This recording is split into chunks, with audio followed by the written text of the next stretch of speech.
সুপ্রিয় শিক্ষার্থী, গুণগত রসায়ন প্রথম পত্রের একটা গুরুত্বপূর্ণ অধ্যায়। এই অধ্যায় থেকে সবচেয়ে বেশি প্রশ্ন থাকে। তো একজন পরীক্ষার্থী কিভাবে এই অধ্যায়ের প্রস্তুতিটা ভালোভাবে নিবে সে বিষয়ে আজকে একটু আলোচনা করব। আলোচনাটি তোমরা প্রথম থেকে শেষ পর্যন্ত খুব গুরুত্ব সহকারে শুনবে। আশা করি তোমাদের কিছুটা উপকার হবে। এখানে গুণগত রসায়নের আমরা টপিকসগুলোর নাম সিরিয়ালি লিখেছি। এক, পরমাণু মডেল, ইলেকট্রন বিন্যাসের নীতি, কোয়ান্টাম সংখ্যা, দ্রাব্যতার গুণফল, দ্রাব্যতার গুণফলের নীতি, সময় আয়ন প্রভাব, তড়িৎচুম্বকীয় প্রণালী এবং আয়ন শনাক্তকরণ। এই টপিকসগুলোর মধ্যে এই যে নীল কালি দিয়ে যে টিক চিহ্ন দেওয়া আছে, মানে 4, 5, 6, 7, 8, এই 5টা অংশ হচ্ছে গাণিতিক। তোমরা শুরুতেই গাণিতিক অংশগুলোর প্রস্তুতি নেবে। আমরা প্রথমেই দেখব যে তড়িৎচুম্বকীয় প্রণালী থেকে গাণিতিক প্রশ্নগুলো পরীক্ষায় কিভাবে থাকে।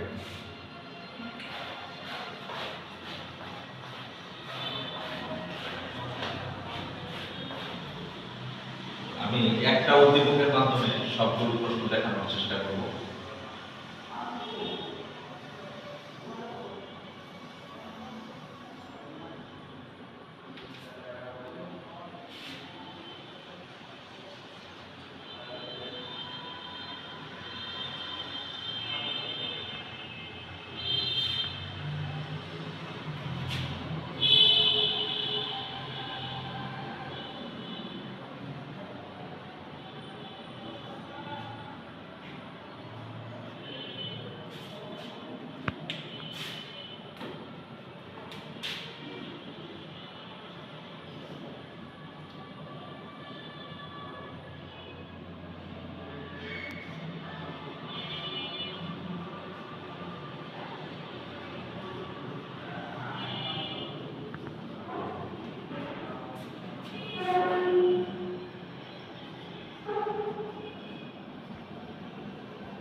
তোমরা লক্ষ্য করো যে তড়িৎচুম্বকীয় প্রণালী থেকে যেভাবে প্রশ্নগুলো আসে সবগুলো প্রশ্ন আমি লিখে দিচ্ছি।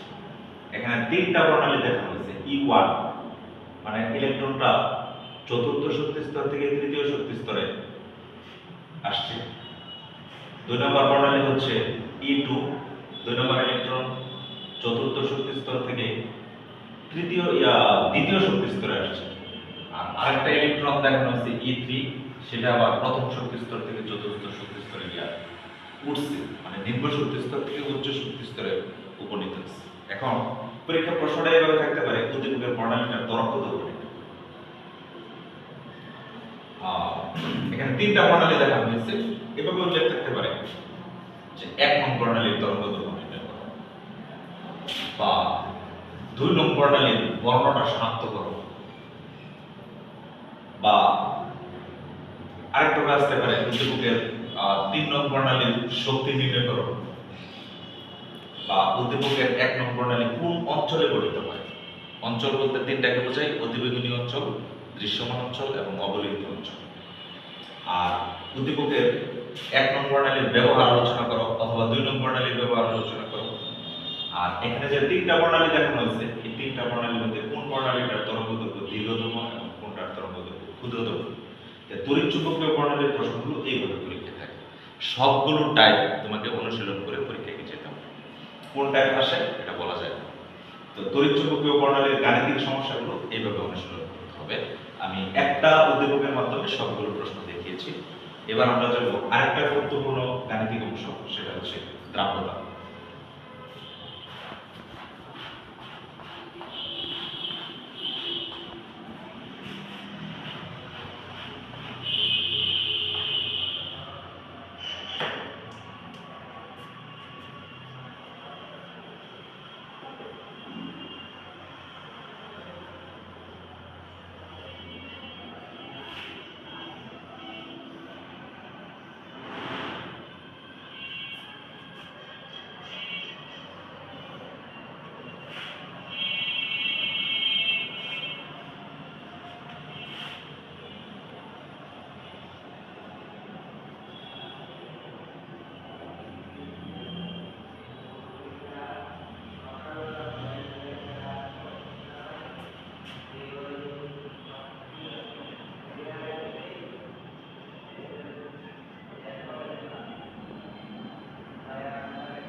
এখানে দ্রাব্যতা শুধুমাত্র এক ক্যাটাগরির সৃজনশীল পরীক্ষায় আসে। তো ক্যাটাগরিটা লক্ষ্য করো, এই পাত্রটার মধ্যে 50 ডিগ্রি সেলসিয়াস তাপমাত্রায় 200 গ্রাম KNO3 এর সম্পৃক্ত দ্রবণ আছে। এটাকে যদি শীতলীকরণ করা হয়, মানে এই 50 ডিগ্রির দ্রবণটাকে যদি 30 ডিগ্রিতে নিয়ে যাওয়া হয়, তাহলে পাত্রের নিচে পদক্ষেপ করবে। এখন কতটুকু পদক্ষেপ করবে সেটা তোমাকে অঙ্ক করে বের করতে হবে। আর আরেক টাইপের সৃজনশীল হচ্ছে, এখানে 50 ডিগ্রিতে 30 ডিগ্রিতে নিয়ে যাওয়া হচ্ছে। আরেকটা কারণ হচ্ছে 50 ডিগ্রি থেকে, মানে তাপমাত্রা বৃদ্ধি পায় 50 থেকে 75 ডিগ্রি সেলসিয়াসের উন্নীত করা হয়। তখন কিন্তু দ্রবণ, সম্পৃক্ত দ্রবণ অতিপৃক্ত হয় না, তখন দ্রবণটা অসম্পৃক্ত হয়ে যায়। তখন প্রশ্নটা পরীক্ষায় এইভাবে থাকে যে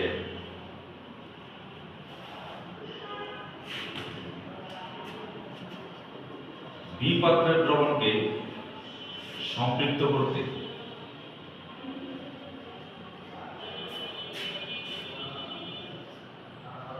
আরো কত গ্রাম দ্রবের প্রয়োজন।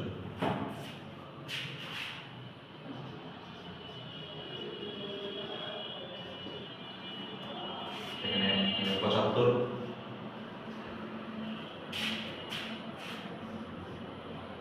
দুই ক্যাটাগরির দ্রাব্যতার সৃজনশীল। এক ক্যাটাগরিতে তাপমাত্রা কমে যায়, আরেক ক্যাটাগরিতে তাপমাত্রা বেড়ে যায়। এক ক্যাটাগরিতে ছিল 50 থেকে 30-এ নিয়ে গেছি, আরেক ক্যাটাগরিতে 50 থেকে 75-এ নিয়ে গেছি। এই দুই ক্যাটাগরির সৃজনশীলই পরীক্ষায় থাকে। এখন আমি দেখাচ্ছি দ্রাব্যতা গেল, এবার আমি দেখাচ্ছি যে দ্রাব্যতার গুণফল থেকে কোন ধরনের ম্যাথ পরীক্ষা।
আচ্ছা,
তোমরা দেখো এখন যে দ্রাব্যতার গুণফল থেকে অঙ্ক কিভাবে আসে। আমি 4টা পাত্র রেখেছি। এক ক্যাটাগরির অঙ্কে মানে দ্রাব্যতা দেওয়া থাকে মোলারে অথবা মোল পার লিটারে, মানে এস এর মান মোল পার লিটার অথবা মোলারে দেওয়া। 2 নম্বর ক্যাটাগরিতে দ্রাব্যতাটা দেওয়া থাকে গ্রাম পার লিটার। তো গ্রাম পার লিটারে থাকলে সেটাকে মোল পার লিটারে রূপান্তর করতে হয় আণবিক ভর। 3 নম্বর ক্যাটাগরিতে অঙ্কগুলো থাকে ভিতরে অসম্পৃক্ত দ্রবণ লেখা থাকে। দ্রবণ যদি অসম্পৃক্ত হয়, তাহলে অসম্পৃক্ত দ্রবণ হলে নিচে দিয়ে একটা দ্রাব্যতা দেওয়া থাকবে, সেই দ্রাব্যতা ব্যবহার করে অঙ্ক করতে হবে। আর 4 নম্বর ক্যাটাগরিতে যদি দ্রাব্যতা দেওয়া না থাকে, দ্রাব্যতা দেওয়া থাকে, সেক্ষেত্রে দ্রাব্যতাটাকে বের করতে হবে, তারপরে অঙ্ক করতে হবে। এই সবগুলো ক্যাটাগরির অঙ্ক বিগত সময় পরীক্ষায় আসছে, সবগুলো অঙ্কই তোমাকে অনুশীলন করে যেতে হবে। আর এরপরে এখানে সবগুলো অঙ্কই দ্রাব্যতা দেওয়া আছে, দ্রাব্যতার গুণফল বের করব। আর এরপরে সর্বশেষ যে আরেকটা ক্যাটাগরি, সেটাতে দ্রাব্যতার গুণফল দেওয়া থাকবে, দ্রাব্যতা বের করতে হবে। আমি এরকম একটা গাণিতিক সমস্যা তোমাদের দেখাচ্ছি, লক্ষ্য করো।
এই ক্যাটাগরিটা হচ্ছে কেএসপি, মানে দ্রাব্যতার গুণফল দেওয়া থাকে দ্রাব্যতা হিসাবে। আবার এভাবে প্রশ্নটা থাকে m2 প্লাস এবং n মাইনাস এর ঘনমাত্রা হিসাবে। তো দ্রাব্যতার গুণফল থেকে এই ক্যাটাগরির ম্যাথগুলো পরীক্ষায় থাকে। এবার আমি তোমাদেরকে দেখাচ্ছি যে দ্রাব্যতার গুণফলের নীতি থেকে অঙ্ক কিভাবে থাকে, পদক্ষেপের অঙ্ক।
এখন দ্রাব্যতার গুণফলের নীতির অঙ্কটা লক্ষ্য করো। দ্রাব্যতার গুণফলের নীতি থেকে এক ক্যাটাগরির অঙ্ক পরীক্ষায় থাকে, তো সবচেয়ে বেশি থাকে এই অঙ্কটাই। এই ক্যাটাগরির অঙ্ক বেশি থাকে, সেটা হচ্ছে যে দুটা দ্রবণ পরস্পরের সাথে মিশ্রিত করলে পদক্ষেপ করবে কি করবে। তো আমরা জানি যে কে এর গুণফল কে এর মান কে থেকে বড় হলে পদক্ষেপ করে। তো এই টাইপের যে অঙ্কগুলো বিগত সবগুলোতে এসেছে সেই অঙ্কগুলো তোমরা অনুশীলন করে পরীক্ষা হলে যাবে। আর আরেকটা ক্যাটাগরিতে অল্প সংখ্যক অঙ্ক পরীক্ষায় এসেছে, সেই ক্যাটাগরিটা আমি বলতেছি। এক ক্যাটাগরির অঙ্কে আয়তন দেওয়া থাকে, আর ক্যাটাগরির অঙ্কে আয়তন দেওয়া থাকে না। তো এখন মানে জাস্ট শুধু আয়তনটা থাকে, এইভাবে অঙ্কটি পরীক্ষায় থাকতে পারে। তো আয়তন থাকলে অঙ্ক কিভাবে করতে হবে, আয়তন না থাকলে অঙ্ক কিভাবে করতে হবে, দুইভাবে তোমাকে অনুশীলন করে যেতে হবে। এই গেল দ্রাব্যতার গুণফলের নীতি। এই দ্রাব্যতার গুণফলের নীতি থেকে এই দুই ক্যাটাগরির অঙ্ক পরীক্ষায় থাকে। এবার আমি তোমাদেরকে দেখাচ্ছি যে সমায়ন প্রভাব থেকে অঙ্ক কিভাবে করতে হবে।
তাহলে সময়ের প্রভাব থেকে যে অঙ্কগুলো পরীক্ষা থেকে সেটা হচ্ছে সময় মানে দুইটা পদার্থের মধ্যে একটা অ্যাঙ্গেল থাকে জানি। এখন তোমাদের আলোচনা করার সময় নেই, আমি খালি প্রশ্নের ক্যাটাগরিগুলো দেখাচ্ছি। তো বি দ্রবণে যদি এ দ্রবণ যোগ করা হয় তাহলে বি দ্রবণের দ্রাব্যতার কি পরিবর্তন হবে। তো বি দ্রবণে কিন্তু কেএসপি দেওয়া আছে, কেএসপি থেকে এস বের করতে হবে, তারপর এটা যোগ করে আবার বের করতে হবে, তখনই আমরা পরিবর্তনটা বুঝে যাব। আর যদি কখনো সময় আয়নের অঙ্কে যে পদার্থের দ্রাব্যতার পরিবর্তনের কথা বলে সেই পদার্থের কেএসপি দেওয়া না থাকে তাহলে একটা কেএসপি ধরে নিতে হবে। আর যে পদার্থটা যোগ করা হয় অনেক সময় এটা ঘনমাত্রা দেওয়া থাকে সেটা ঘনমাত্রা বিবেচনা করে নিতে হবে। যেমন কোন কোন বোর্ডগুলোতে তোমরা ইচ্ছে করলে এই বোর্ডের প্রশ্নগুলো দেখে যেতে পারো। সেটা হচ্ছে সমায়নের প্রশ্ন পরীক্ষায় এসেছে ঢাকা বোর্ড 21,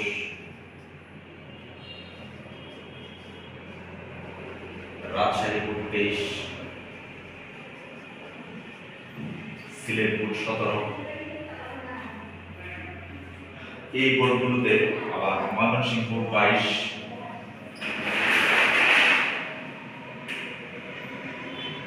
এই বোর্ডের সমায়নের প্রশ্ন পরীক্ষা আছে। এই প্রশ্নগুলো তোমরা অনুসরণ করে যেতে পারো। আমরা গাণিতিক অংশের টাইপগুলো পরীক্ষায় কিভাবে থাকে সবগুলো দেখিয়ে দিয়েছি, এই টাইপের ম্যাথগুলো পরীক্ষায় থাকে। এখন আমি তোমাদেরকে একটু থিওরিটিক্যাল অঞ্চলে যাব। সর্বশেষ অংশ সেটা হচ্ছে আয়ন শনাক্তকরণ।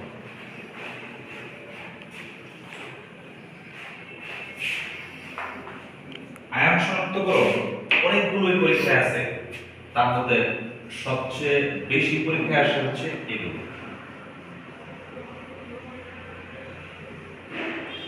ধনাত্মক আয়ন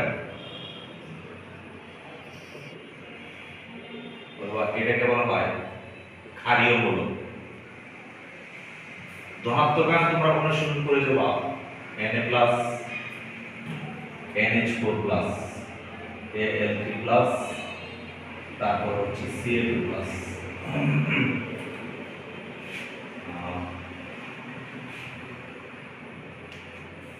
আর একটা হচ্ছে কপার প্লাস। এই পাঁচটা ধনাত্মক আয়ন তোমরা অনুসরণ করে যাবা। আর ঋণাত্মক আয়নটাকে বলা হয় অম্লীয় মূলক। ঋণাত্মক আয়ন হচ্ছে তিনটা, Cl-, SO4₂-, CO3₃-। এখানে পাঁচটা ধনাত্মক আয়ন এবং তিনটা ঋণাত্মক আয়ন অনুসরণ করে যাবে। আয়ন শনাক্তকরণ শেষ। এরপরে আমি তোমাদের দেখাচ্ছি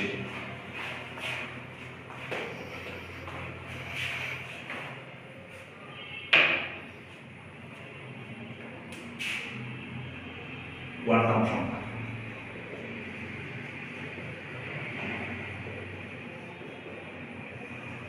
কোয়ান্টাম সংখ্যা থেকে এই প্রশ্নটা পরীক্ষায় সবচেয়ে বেশি আসে।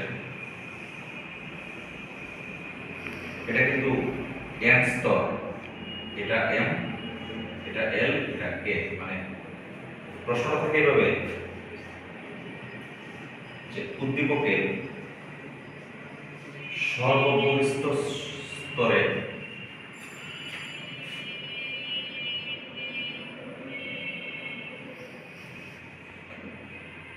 সর্বোচ্চ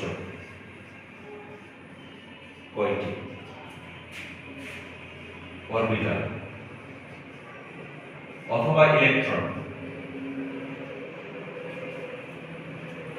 উদ্দীপকের সর্ববহিস্থ স্তরে সর্বোচ্চ কয়টি অরবিটাল অথবা কয়টি ইলেকট্রন থাকতে পারে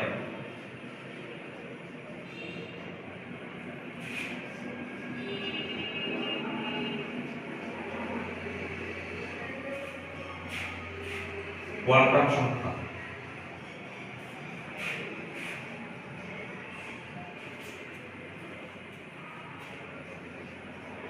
ব্যবহার করে হিসাব করো।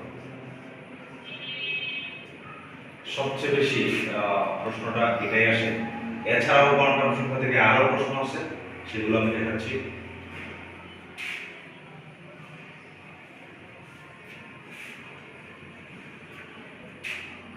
কোয়ান্টাম সংখ্যা আরেকটি স্টেপ দেখো।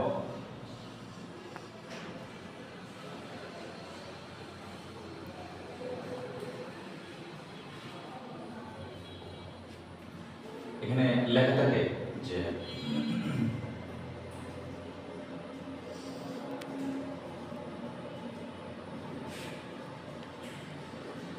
ডি উপস্তরে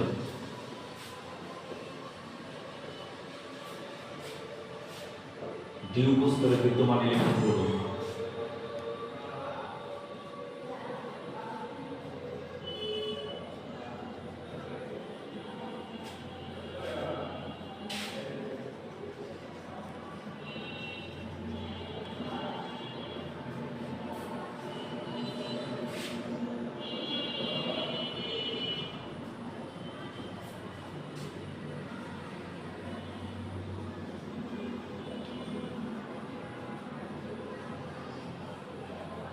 যেখানে একটা মৌল এর 3D তে 5টি ইলেকট্রন আছে, এই 5টি ইলেকট্রনের গুলা মানে সবগুলো অন্যান্য কোয়ান্টাম সংখ্যার মানে এগুলো চৌম্বক কোয়ান্টাম সংখ্যার মান বেশি। এটা কোয়ান্টাম সংখ্যার সেট বের করে এটা তোমাকে প্রমাণ করতে হবে। এরপরে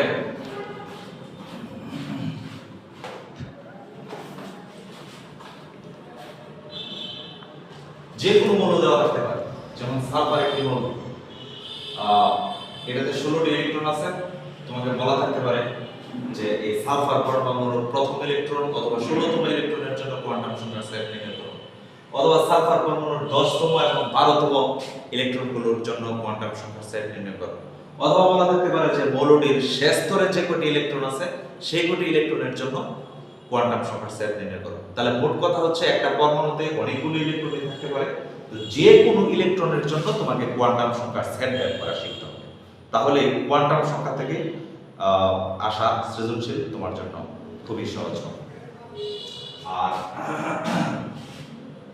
এরপরে আমি দেখাচ্ছি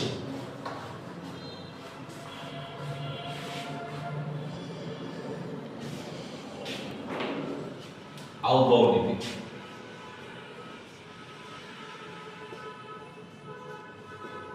আউটবাউ নীতি এটা খুবই সহজ এবং 9-10-এও পড়া ছিল, এবং এর থেকে সবচেয়ে বেশি যে কোশ্চেনটা পরীক্ষায় আসে সেটা হচ্ছে যে ক্রোমিয়াম এবং কপারের ইলেকট্রন বিন্যাস ব্যতিক্রম কেন।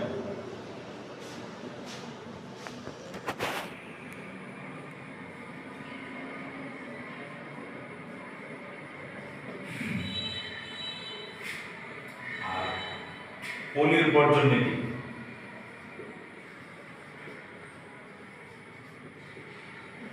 তোমরা জানো যে পলির বর্জন নীতিতে সবসময় দুইটা ইলেকট্রন নিয়ে কাজ করা হয়।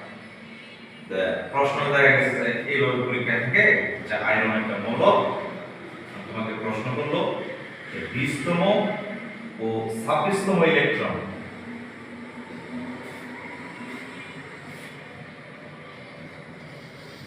পলির বর্জন নীতি মেনে চলে কিনা।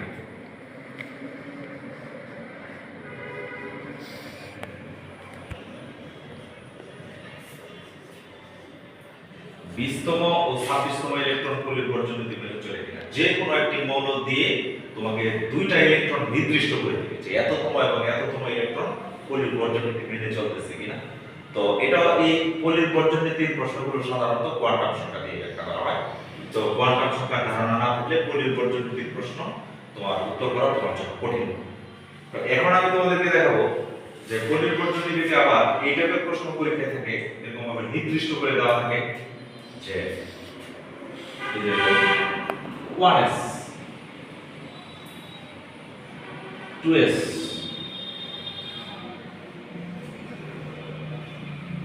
বা 2p। এখানে এটাকে তোমাকে প্রথম ইলেকট্রন বিবেচনা করতে বলছে এবং এটাকে দ্বিতীয় ইলেকট্রন বিবেচনা করতে বলছে। এখন প্রশ্ন হয়ে পরীক্ষায় যে E1 ও E2 এর ক্ষেত্রে পলির বর্জন নীতি প্রযোজ্য কিনা।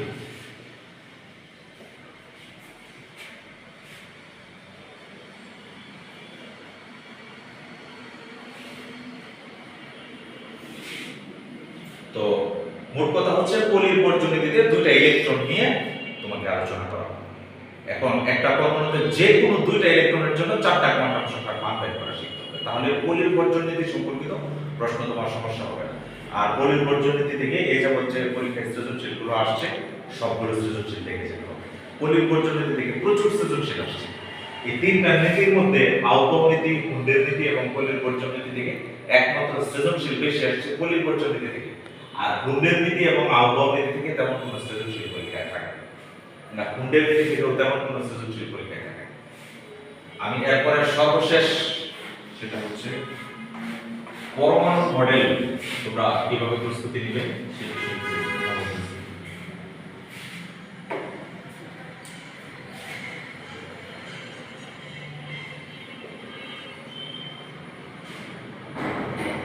পরমাণু মডেলের প্রশ্নটা পরীক্ষায় এভাবে থাকে যে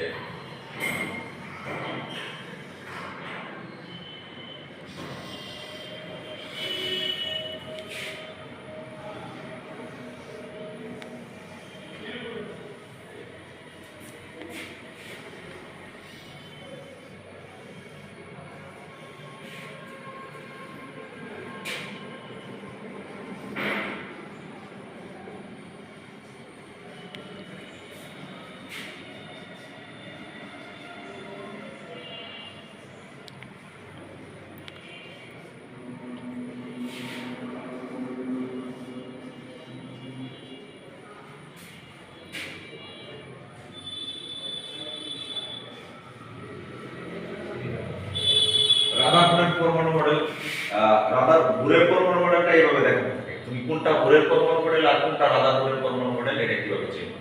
এই যে তীর চিহ্ন দিয়ে শক্তির শোষণ বা বিকিরণ দেখানো হয়। বোরের পরমাণু মডেলের সাহায্যে শক্তির শোষণ বিকিরণ দেখানো হয়। তীর চিহ্নগুলো থাকা মানে হচ্ছে বোরের পরমাণু মডেল।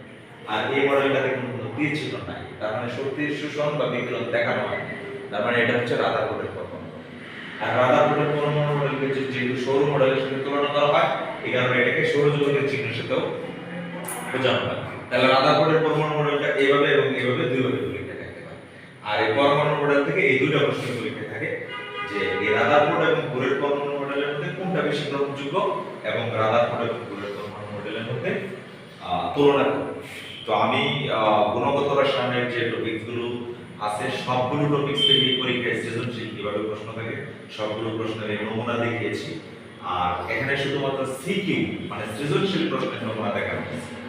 আর জ্ঞান এবং মনোযোগের প্রশ্নগুলো তোমরা বিগত সনে যে প্রশ্নগুলো আছে সেই প্রশ্নগুলো শুধু পড়বা।